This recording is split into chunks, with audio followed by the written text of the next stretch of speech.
So the last reading was quite sad. Poor Stella died, and we've all had someone die, pet or a family member or a person we really liked, and I always grieve when I lose my little dogs. It's like, oh, it hurts so bad. And so today we'll be finding out how poor little Ruby, is dealing with Stella being gone. I'm sure it's going to be hard. So we'll find out. Whoops, honey. We'll find out in reading 10 of The One and Only Ivan by Catherine Applegate. Here we go, reading 10. Starts out with a subtitle called Comfort. All day I try to comfort Ruby, but what can I say? That Stella had a good and happy life, that she lived as she was meant to live, that she died with those who loved her most nearby. Well, at least the last is true. Wow, that was a powerful page. The next subtitle is called Crying. Julia cries all evening while her father sleeps and mops and dusts and cleans the toilets. When George sees Mac, he runs to him. I can only hear a few of the words.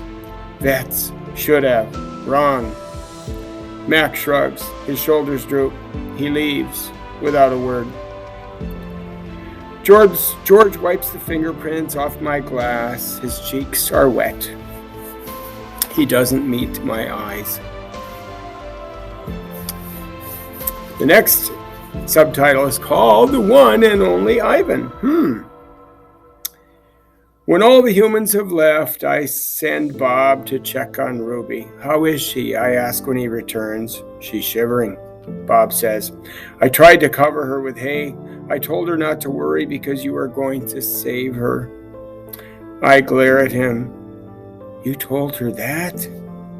You promised Stella. Bob lowered his head. I wanted to make the kid feel better.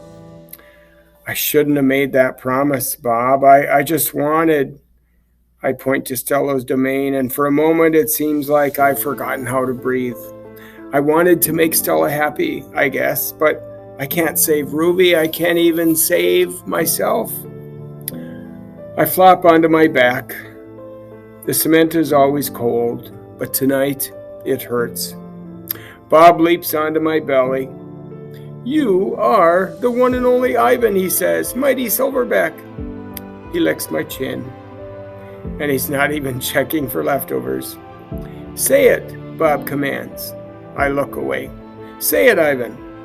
I don't answer, so Bob licks my nose till I can't stand it any longer.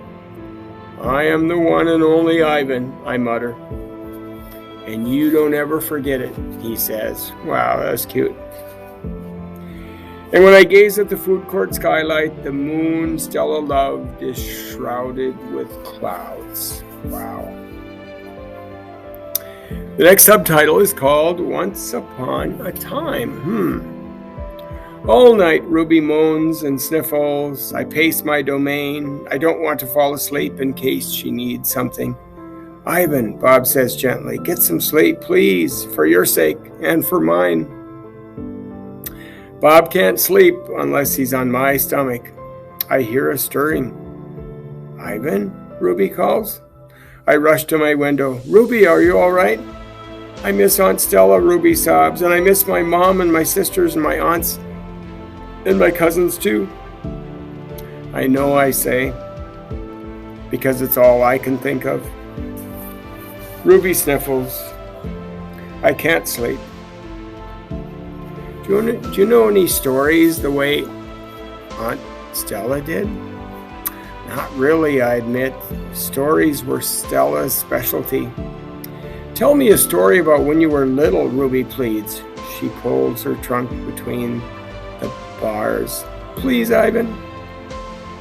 I scratch the back of my head. I don't remember things, Ruby, I admit. It's true, Bob says, trying to be helpful. Ivan has a terrible memory. He's the opposite of an elephant. Ruby lets out a long, shivery breath. Oh well, that's okay. Night, Ivan. And Bob. I listen to Ruby's soft sobs for long, horrible minutes, and then I hear myself saying, "Once upon a time, there was a gorilla named Ivan." And slowly and deliberately, I try to remember.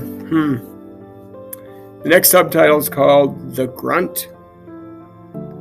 I was born in a place humans call Central Africa, in a dense rainforest so beautiful no crayons could ever do it justice. Gorillas don't name their newborns right away the way humans do. We get to know our babies first. We wait to see hints of what they might yet be. And when they saw how much she loved to chase me around the forest, my parents decided on my twin sister's name, Tag. Wow, cute. Oh, how I loved to play tag with my sister. She was nimble, but when I got too close, she would leap onto my unsuspecting father. And then I would join her and we would bounce on that tolerant belly until he gave us the grunt, the rooting pig sound that meant enough. That game never got old, although my father may have disagreed.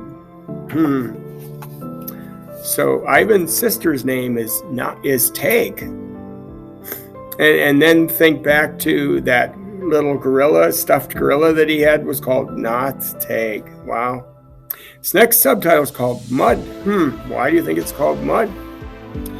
It didn't take long for my parents to find my name. All day long, every day, I made pictures. I drew on rocks and bark and on my poor mother's back. I used the sap from leaves. I used the juice from fruit, but mostly I used mud. And that's what they called me. Mud.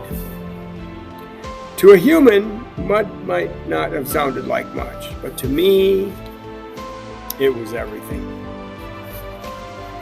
Next chapter is called Protector, or next subtitle is called Protector. My family, which humans call a troop, was just like any other gorilla family. There were 10 of us. My father, the silverback, my mother, and 3 other adult females, a juvenile male called Blackback, and 2 other young gorillas. Tag and I were the babies of the group.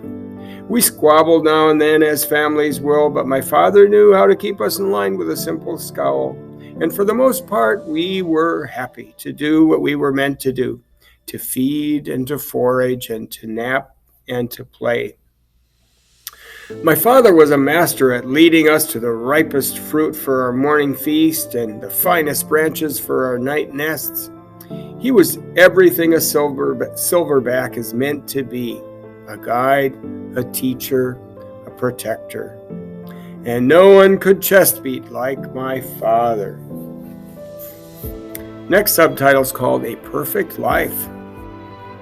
Gorilla babies and elephant babies and human babies are not so different, except that a gorilla gets to spend the day riding on its mother's back like a cowboy on a horse. It's a pretty good system from the baby's point of view.